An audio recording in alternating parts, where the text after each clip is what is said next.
You're with Pastor Troy right here. We're getting excited. We got a special program for you. You're going to be seeing over the next few weeks until we get ready for season 2. You're going to be seeing the best of the On the Dock season 1. These will be coming at you hard and steady. I want you to get them out there, check them out, help us get them out to your friends. We want to see you on YouTube, Spotify, and iTunes as well. But this is the best of, get this, the best of season 1. Get ready for it. We're going to be coming at you with a super season 2 coming up this August. We'll see you soon. Enjoy this episode of On the Dock season 1, best of.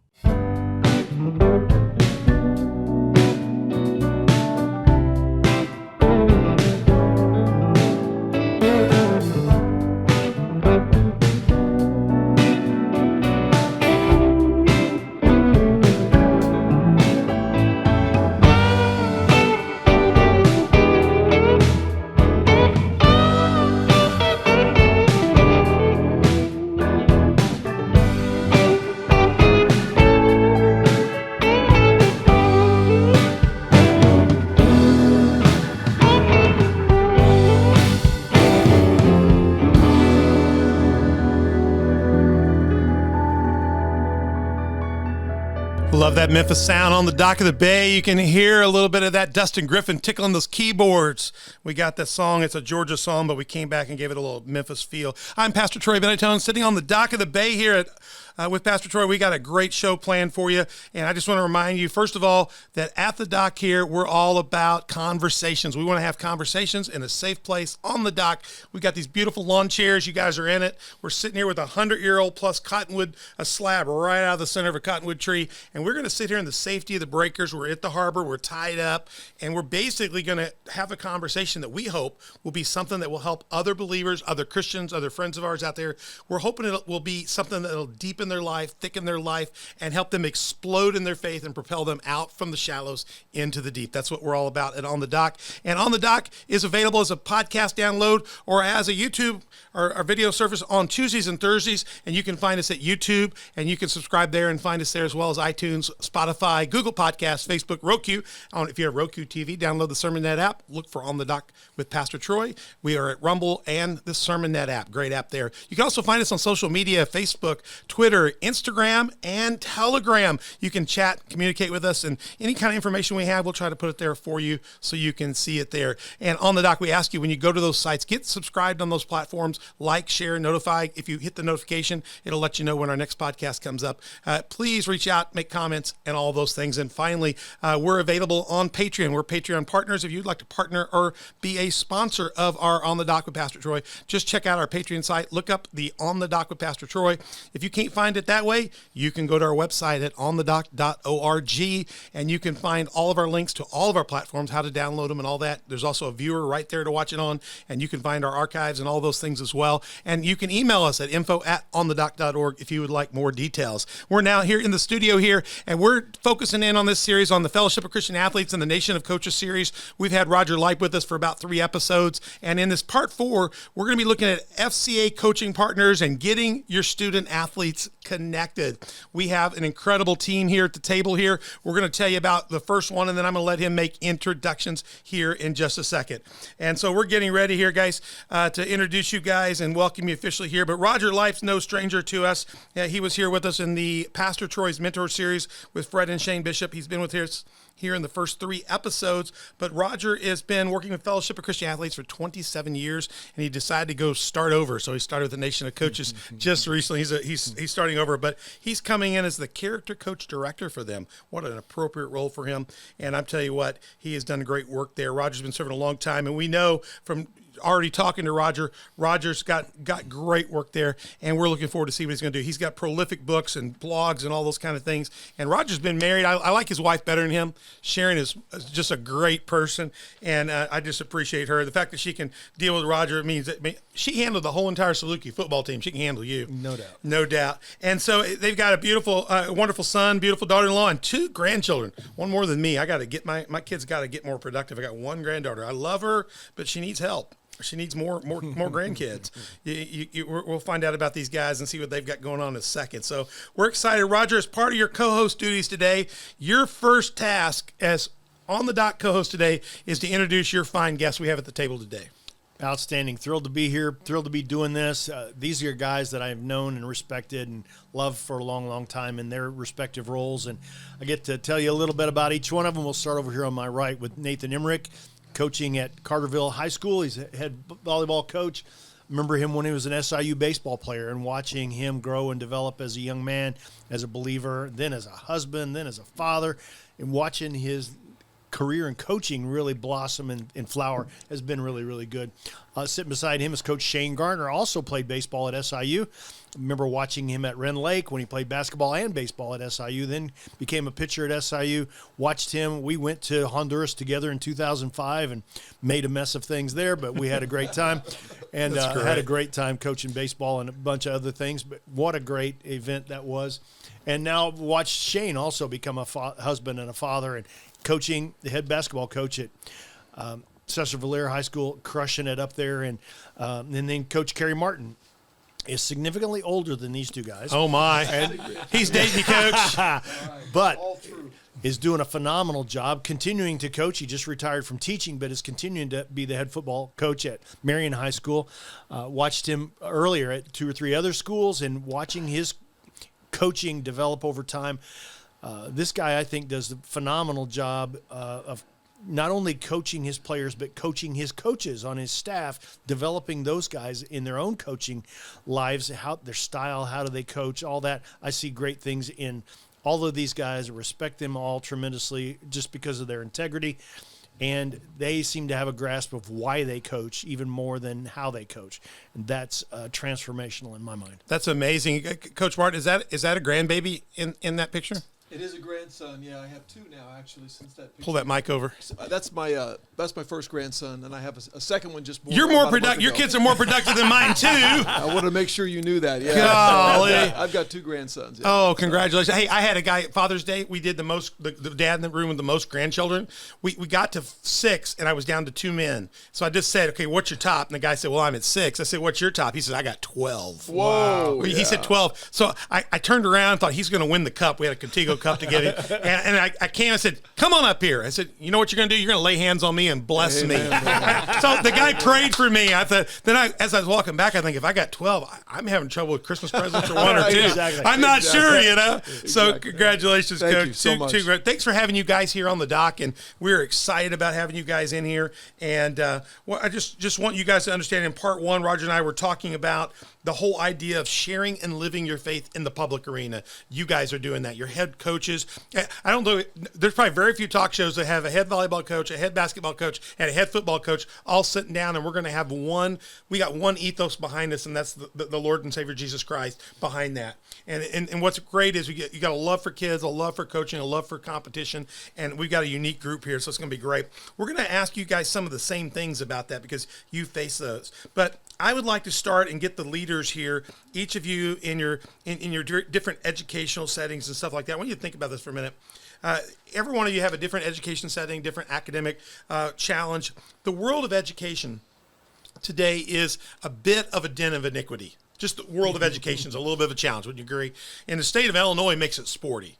I mean, the way things are coming down the pike and changes, we're very fast with that. And today, it seems like a lot of academia is almost running counterculture to everything. It just feels to us as Christians, it's like, whoa, how much it's changed. I can't imagine in Coach Martin's career thinking of where Christ is and how Christ was honored when you started coaching and where being a man of faith is today and what that's considered. We do still live in Southern Illinois, so we are fortunate to have administration, school board members, people that share our faith. So we are in a little bit of a pocket of a world. But can you imagine doing what you do and who you are in Chicago, in New York, in Virginia today? It'd be really challenging for our brothers and sisters. And I think it's going to be more so for us today. So the world of academia today, whether you're even at the high school level or maybe moving into the university level, it tends to shudder at the concept of a mainstream, orthodox, evangelical, or any form of Christianity that says Jesus Christ is my Lord and I'm unashamed and unapologetic.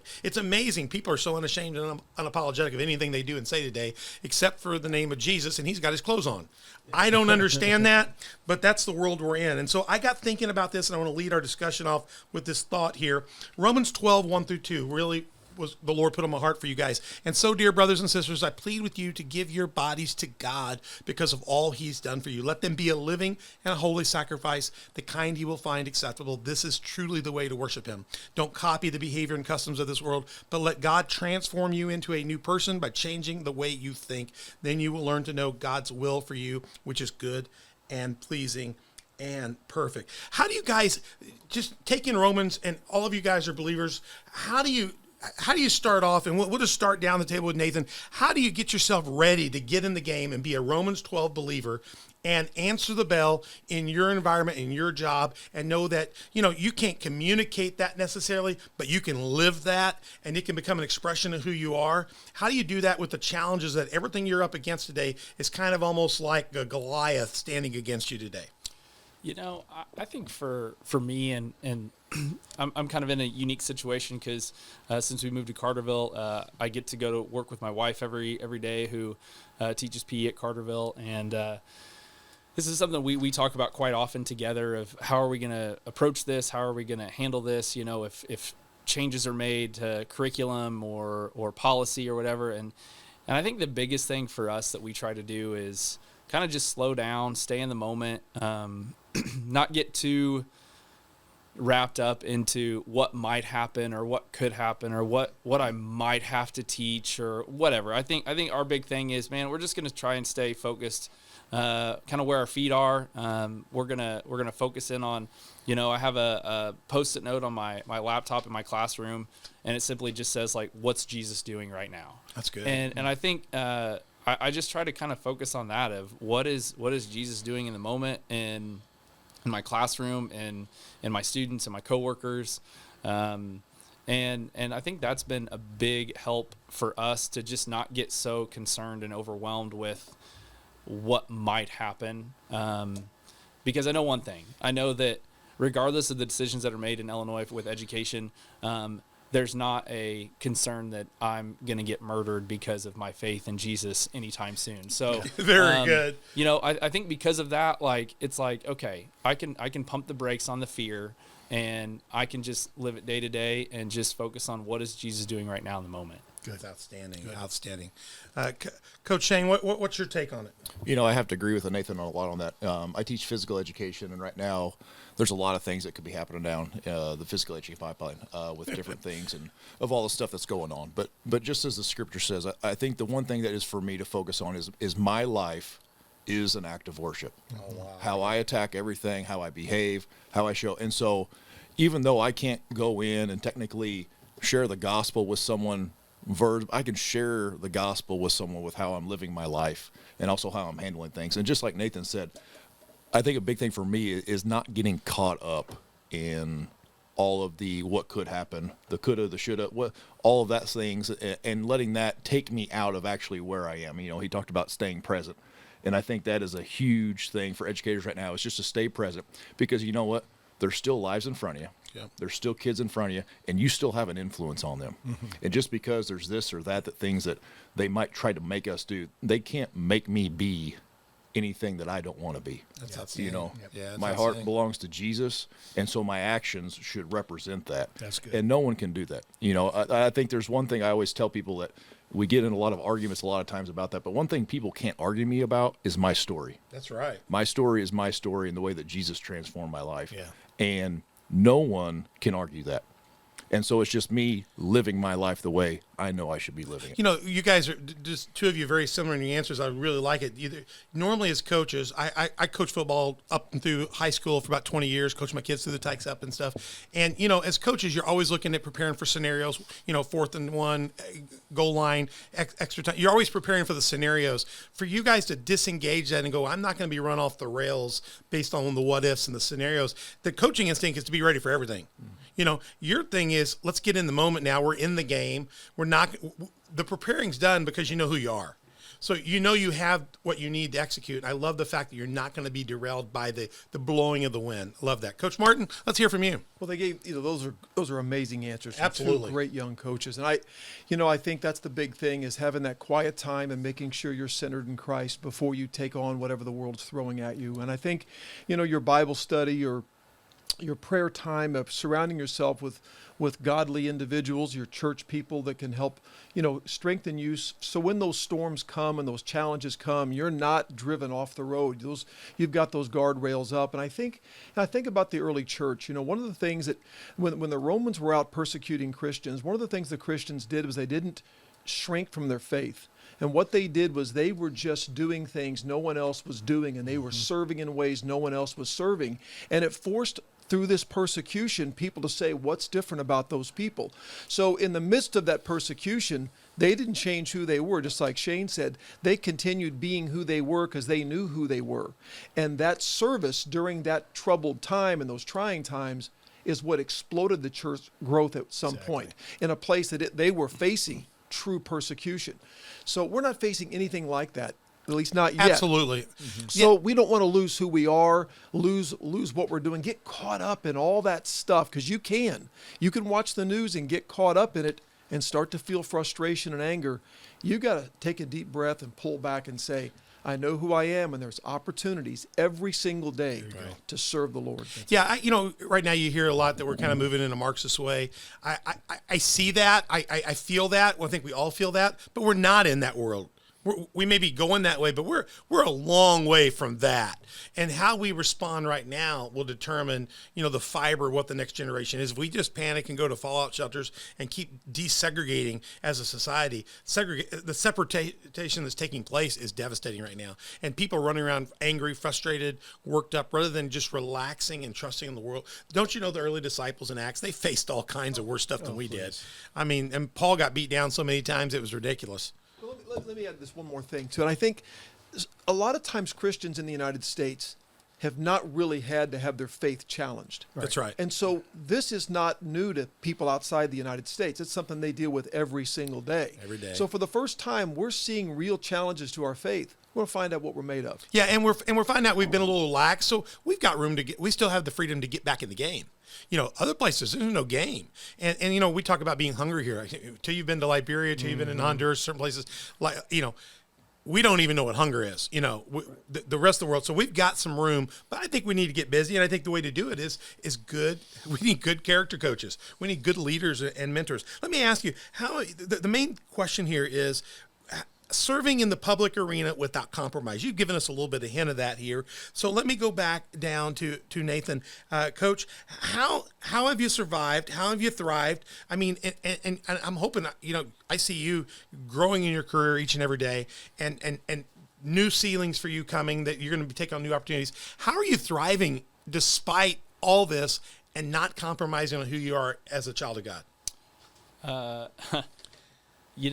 I think the big thing is trying to be as consistent as possible, and am I all the time? Absolutely not. Do I have moments of dryness and distance from Jesus because of, just life gets in the way, and I am not making that choice to spend time with him on a daily basis. And next thing you know, it's like, man, I wonder why, my heart's the way it is. Oh, it's probably because I haven't read my Bible in a week or 2 weeks or 3 weeks, and it's like when I'm in relationship with him consistently, it just seems like the wisdom is there, the discernment's there, the consistency's there, and I think the big thing is this thought of even if things don't go my way, I'm gonna be okay.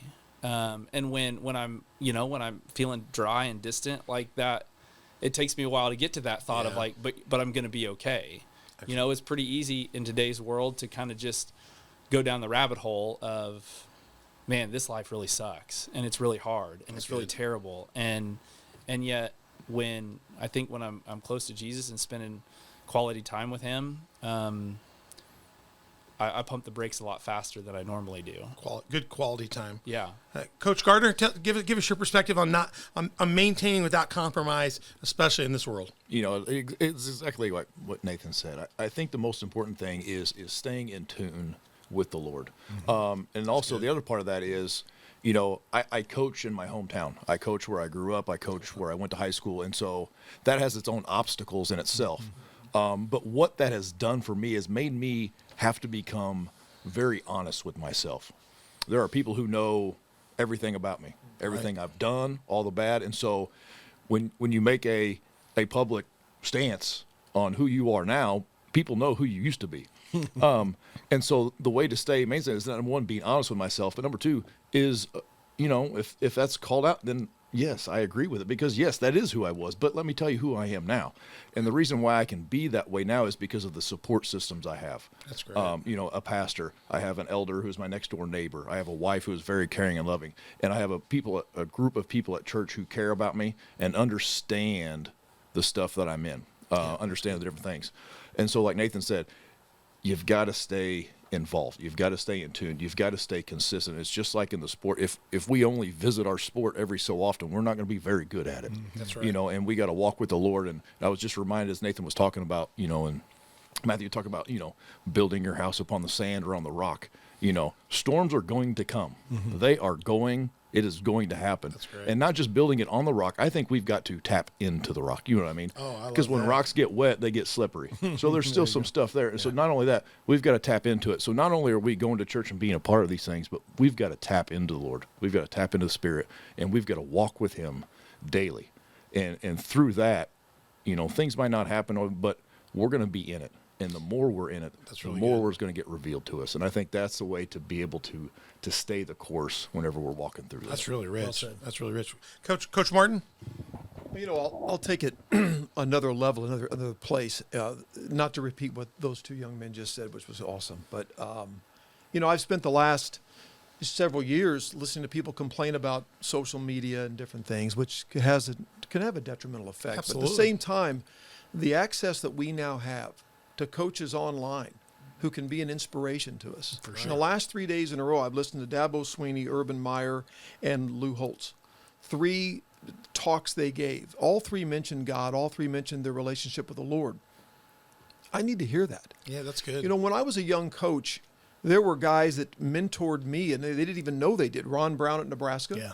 Tony Dungy. Sure. First person I met at Black Mountain, North Carolina. No A kidding. guy getting out of a Minnesota license plate van was Tony Dungy. How about and I that? watched him, and I was a young coach, and that was an inspiration to me to see what kind of faith he had. Lou Tepper at Illinois. Yep. I was 26, 27 years old, a head coach, not sure what I was doing. And there's Lou Tepper at Illinois leading in a godly way Yeah. at a university and doing it well. So I think not only your daily relationships, having Roger Lipe in your life through the years I've been coaching, your church, your pastor, my coaching staff is full of Christian men. It's incredible. You've got to surround yourself with that. Yep. But there's also external people you can research and listen to, get those positive inputs that strengthens you, because you're not alone and that you're not fighting a fight that someone else hasn't done. So for me, it's a lot of different things, but it's getting that, the good stuff in, making sure I can get the good stuff out. That's incredible. Good. One thing I think about is, Nathan, you made me think about it very heavily, and Shane, you came right on it. And you talked about this in the first round, but doing the quiet time, that daily time with the Lord, that I just want to call that the dailies. You get up, you do your exercise, but in coaching, you got out, you got to get your weights in, you've got to get your drills in, you got to get the things going that kind of get you ready, and then when you get on the playing field, you can execute. So what I'm hearing here is you need to have the daily things happening, so when the field comes at you, you're ready to respond to it, not out of, there's 2 things you do in football. You can react or you can execute. And I think it's better to be ready to execute what's in you than to have to react to everything in the world. Our world is so reactionary now, it's dangerous. Yeah, it's a great point. I mean, look at Shane. Right? You think Shane went to the gym one time this month? Oh, yeah. I mean, come on. So, but he looks the way he does, and that's a testimony Right. to his work ethic in that weight room. So he's a strong guy, but he's a strong guy because of the discipline to take care of his dailies. Absolutely. So our faith is the same way. It doesn't show itself like that on the exterior, but when people meet you and talk to you and are exposed to you, they're going to know whether you're doing your dailies or But not. you said if we're drilled down on the rock, I think it does. What you're saying is you need to not just be in the rock, but tap conned into that rock. And if you've got those dailies being done when the storm blows and the wind comes, your house will stand. Amen. And that's why we have the lighthouse sitting on the rock. Because at OntheDock, our goal is to give people tools to get out of the shallows into the deep, but also knowing with their relationship in Christ, that light will get them back home. And you can come tie up there And that lighthouse isn't going anywhere. You can get a little rest, get a little recovery, and get ready to get back out there in the deep because he can support us. So, great answers, guys. Let me go with round 4 here. This is Coach. I'm going to start with you this time. You're up first. Get Coach Martin up. Get the senior guy up. You've been at this long enough. I don't know if these guys can answer this yet. We'll find out. But you've been at this long enough to possibly have students who you coach that are now parents of more students you've coached, or maybe they're even teachers or they're administration now. So you've got to see some reproduction. What has that been like to see players become parents, maybe co-colleagues with you or so? I wouldn't have known this until it started happening. And one of the great blessings of this business has been to have so many people on my staff that played for me, watching them become fathers and husbands and raise their children right in front of me, and see them come to after game get-togethers and be able to see them become fathers after, I watch them as kids. Also having kids come into my program whose fathers I coached, and now you've got that going. So it's one of the great blessings, a hidden blessing that I didn't expect, didn't know what that would be like.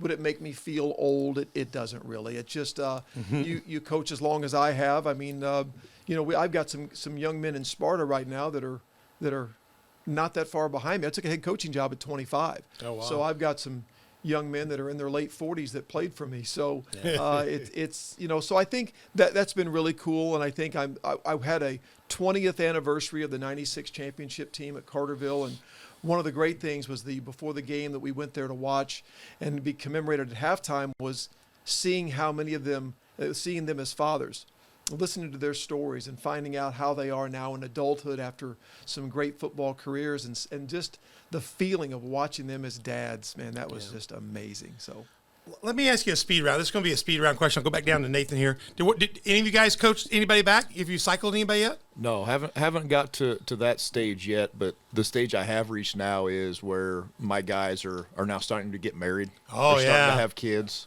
And so the big games coming. The big games. And so there's stuff happening, but it's great because I became a head coach at 30 years old, and so I'm still trying to figure out stuff on my own. At that point in time. But now to see them here, it's like seeing that first fruits of exactly. you put it in there, and now you're starting to see it. And so, I think that's one thing as coaches is when you try to coach the way that we do, you don't see that instant effect. Yeah. It's exactly. delayed. It's delayed. And I'm just now starting to get into that sweet spot where I'm starting to see. That's it. And while you want to win the season, you want to win the trophies, you really want to see these young men, young women grow up into being just champions down the road. You're going to start seeing some of that. You've got to see a little bit of that. You're going to see more of that. I got a speed round question for you. Here you go. This question is, what is that key thing that keeps you? We've talked a little bit about this a lot, but I want the speed round, to help somebody out there on the dock. They're sitting with us. They're wanting to know, how do I keep from compromising in my workplace, in my school, in my wherever I'm at as a Christian? What is that thing? Because you guys are in that environment now, which is at the front of the spear. You've got angry school board meetings going on. You've got every kind of theory coming down y'all's throat. The academia has always been the place where they test all this stuff. So even though you're at the high school level, you still get that. It's all over the country right now. How do you tell people that to be you without compromise? Give me each a speed round tool to get. We want to equip people to get out there. What's yours, Nathan? Work where your wife works, because she's not scared to keep me grounded when things go awry. I understand your wife's a competitor too. A smidge, yes. Who's the most competitive, you or her? Depends on what we're playing. Roger may have told a story about you in one of the previous episodes. Yes, it depends on what we're doing. Yeah, that's great. That's great. So work where your wife works. Yes. If you can't work where your wife works, I think the big thing is you just got to know who Jesus is. And to you personally. And you got to know who he is and what he stands for. And I think Shane mentioned it earlier, like, you got to constantly go back and remember, like, your story and where Jesus has brought you from. And man, like, I was, as Roger would say, a knucklehead back in the day. Yeah, I've heard Roger say that. And to think that I'm the husband and father and coach and teacher that I am today would be I'd be nowhere near that without Jesus saving me. And yeah, that's great. I think that's for me is remembering what he's brought me out of, and knowing that there are so many young kids and coworkers and people around me that if they could only get a glimpse or a taste of who Jesus is, that, man, he could rock their world and bring freedom to that. That's and I think that's probably one of the biggest things is, besides the dailies that you talked about, I think just remembering, what he's done for us. Your on a daily testimony. basis. Yeah. Revelation says we're saved by the blood of the Lamb and the word of our testimony. I mean, that's it. Yeah. You believe the word. You've accepted it into your own life. You have a life. Coach Garner, what do you think? I think I was given this advice, a couple of years ago. We hired a co-head football coach by a guy named Mike Rude. Coach Martin probably knows Coach Rude very well, but he gave me a specific information. I mean, he's 70+ years old. He's been coaching longer than I've been alive. And he said, hey, now this doesn't revolve around, the gospel. But he said, if you're doing things correctly, it doesn't matter what the noise is saying around you. And so I took that, as long as I am doing and living my life according to the way Jesus says I should live it, if I'm basing everything off of biblical principles, and if I'm doing it correctly, if I'm doing it the right way. Nathan and I played for a guy who always said, do the right thing, do the right thing. And if I'm doing the right thing, all the other noise and all that stuff, it doesn't matter. It's just noise. Because what I'm learning is I keep getting, and I'm going to use the word offended, when non-believers don't act like believers. You know what I mean? Yeah, right. It's like, why am I getting upset if they don't know Jesus? So why should they act like Jesus? Yeah, I don't know why we're so surprised that they're being who they are. Exactly. Right. And so now, once I got that mind shift, it's okay. I'm doing the right thing. I know I'm doing the right thing. Jesus is confirming that in me. He's confirming it through other people. So all that other stuff, it's just And noise. that ties in with who you said you were earlier when you say, driving yourself into that rock and connecting it so that when that comes, you're comfortable in who you are and you can stand faultless yourself. And it's almost to the point where we should expect it. Absolutely. Sure. Absolutely. Coach, your speed round on this. If you want a word in the speed round, it's relationships. And so it's your wife, having that relationship, having someone that keeps you centered or grounded. It's that relationship you have with your pastor. It's the relationship you have with your coaching staff, your Christian friends. I mean, and most of all, it's the relationship you have with Jesus Christ.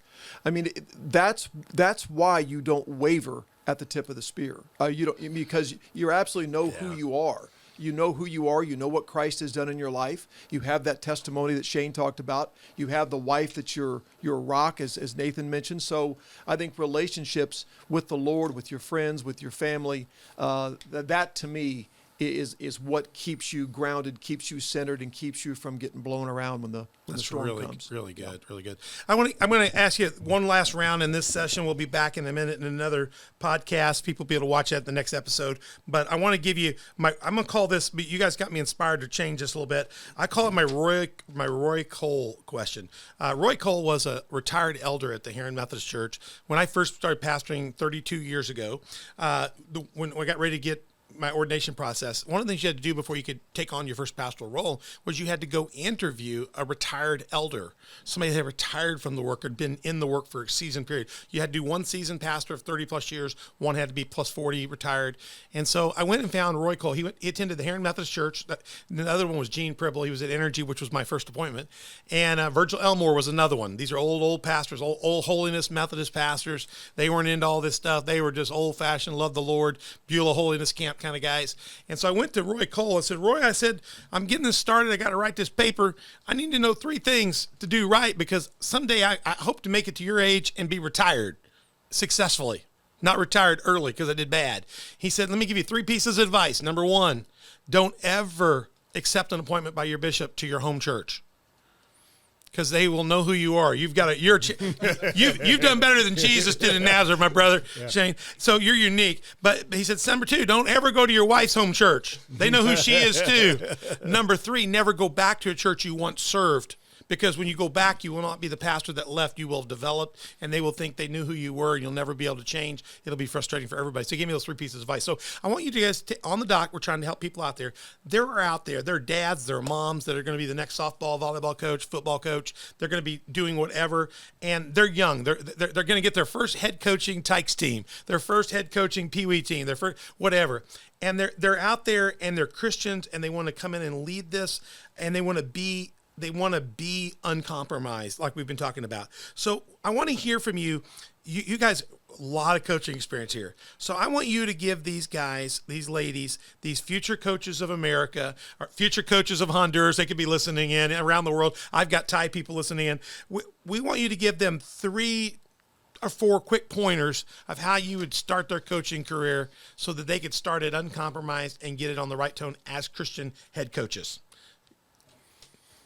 3 each, or well, three you total? you get 3. Okay, No, I was like, man, I don't know if we have enough time for that. No, I'm okay if y'all summarize it. Give me 3 collectively. We can work together. I like that. I think it. One thing that Kerry hit on is relationships. I think if you're going to impact young people, they have to know you care about them.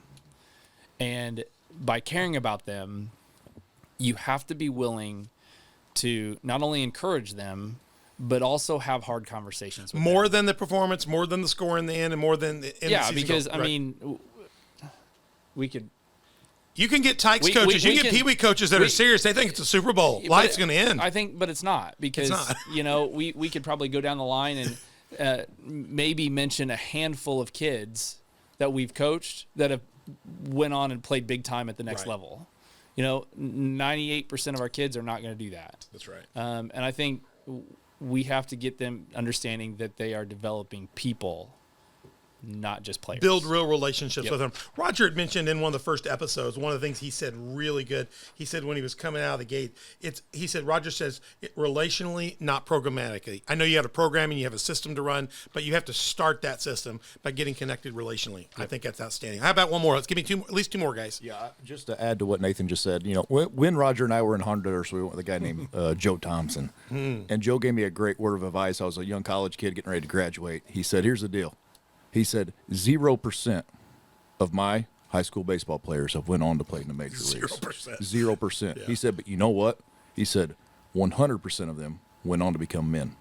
Oh, that's brilliant. 90% of them went on to become husbands, and 80% of them might become on to be fathers. He said, baseball's a game of percentages. He said, play the percentages. And so just like what Nathan said, if our focus is solely on developing, we talked about 3-dimensional coaching. If it's solely developed on just developing the physical element, then we are completely missing the boat, because that's not going to happen. I mean, it's going to end one day. I'm an assistant coach for 7- and 8-year-old baseball right now, and it is amazing how serious people take this. Oh, seriously. I mean, our job is to love these kids, to encourage them, and to grow their love for the sport that they want to play. Man, and that's it. Yeah, absolutely. And that is it. And then over time, they'll make their choice on what they want. My daughter Addison's on an 11-year-old traveling softball team in Mississippi. They travel. They don't just travel. The parents have tents that set up now, and they even have aircon units in it, their own generators, with rocking chairs.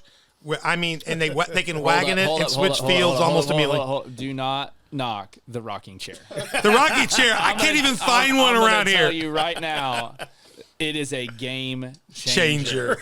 Now the generator with fans. That's over. That's going too far. But the rocking chair, must have. My wife was down there last week because the kids were gone, and so she took Addison around. It was like 105 degrees, going from game to game. She said by about halfway through the day, she said the generator's starting to sound pretty good. We've got they have these wagons that pop up and put away and stuff. So we have our green Flyer wagon. She says, I just feel like just a poverty class person. Each tent had a setup in it. Coach Martin, you got one more to help us out. We got these young coaches. One of the big transformations in coaching since I've been in it is the idea that culture has always been a part of coaching, whether you knew it or not. It's just now more intentional. Mm-hmm. What I mean by culture is what does your program believe in? What are your expectations? What are your goals? What's your vision? I don't care if it's T-League or Pee Wee ball or whatever you want to call it. There is room for culture. And I think to sit those kids down, have their parents there, and explain what the expectation is. This is what we're trying to do in this program. We're trying to develop love of the game, fundamentals, but we also want them to be better people. You talked about cleaning those locker rooms, cleaning those dugouts. Be a better teammate. Not just get better as a player, but make those around you better. Exactly. Explain those expectations. Hand them out. Talk about that for 5 minutes, even if it's peewee. Talk about it for 5 minutes every time you get together. Before the game, after the game. What do we learn? What do we expect? I think there's room for that. And it's something that when I got into coaching, I think I was doing, but it wasn't organized. It wasn't intentional. It's just, and I had to sit down in the last 7, 8, 9 years and put it on paper and start teaching it to my players. And it has transformed the way we conduct ourselves, I think, as a program, the little things that we do. So I think that's the big thing, is just promoting the culture you're trying to do. Maybe it's the expectations you have for your program and for your kids, and the expectations you have for the parents. That's great. Let me summarize this, and we'll wrap up here for this episode. But so basically, we get these guys together. We got incredible experience here. So if you're a young coach out there, maybe you're going to be a first-time coach, you're out there at any level, they're saying, number one, relationships come first. Relationships are first. The program will follow. The rest will follow. Number two, play the percentages.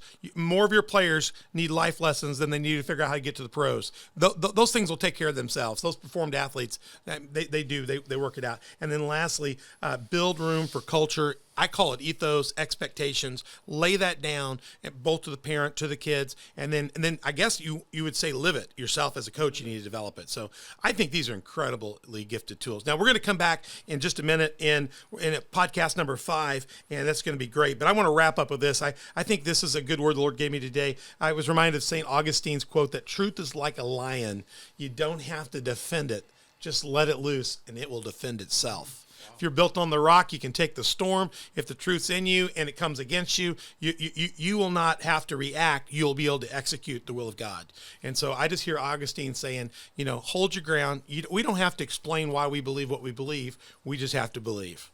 I believe. And sometimes we may have to say, help my unbelief at the moment, but I believe. It worked good for the guy in the Bible. His servant got healed anyway. So we're going to wrap up with this. We're going to be back here with an incredible conclusion, part 5. It's a kind of a feature of ours, a roundtable discussion. We're going to open up the table, discuss some fun things, let these guys get turned loose. So we'll be back in part 5, Fellowship Christian Athletes, Nation of Coaches. We've got Roger Lipe with us. Roger, thanks for coming in and having us here. Yeah, man, I love these guys. I respect the way they coach, and it's fun to watch them grow over the years. You can check out Roger's stuff at nationsofcoaches.com. You can also email him at rlipe@nationsofcoaches.com. Check that out. And also, just a reminder, Roger's a prolific writer, guys. Look at all this. If you guys read all this stuff, you guys got it, right? But check that out. We have that available to you. You can also get on one of his blogs and get connected that way. We'll have all those in the show notes as well. And you can find out more about us at onthedock.org. You can email us for any of this information. You want information, we'd love to give it to you at info@onthedock.org. And again, you can watch us on whatever platform you're on now, but go check us out on the ones you don't know, which are YouTube, iTunes, Spotify, Google Podcasts, Facebook, Roku, Rumble, and Sermonette. And feel free to send us some comments on our social media sites. Donna Kornewski, our executive producer, is monitoring that at Facebook, Instagram, Telegram, and Twitter. Check that out, and make sure you subscribe and like and notify and all that, and help us get the word out about On the Dock. And you can always support us at Patreon and become an On the Dock partner. And by the way, if you don't have a church, go to church. Where do you guys go to church at? Vine Church, Carbondale, Illinois. Vine Church, Carbondale? Jesus Center, Sesser, Illinois. Jesus Center, Sesser, Illinois? Cornerstone. All good churches. I want to encourage you, find a church, go to it. If you can't find any other church, we're always welcome to have you out at Community Faith Church, 10 o'clock on Sundays, 6:30 on Wednesday. They're our host church here. And guys, any of these churches are great churches to go to. These are men of God. Good to have you guys in the house. Roger, where you go to church? Lakeland Baptist. Lakeland Baptist. All good churches. Check that out. We'll see you back on our next podcast of On the Dock with Pastor Troy. Have a great one.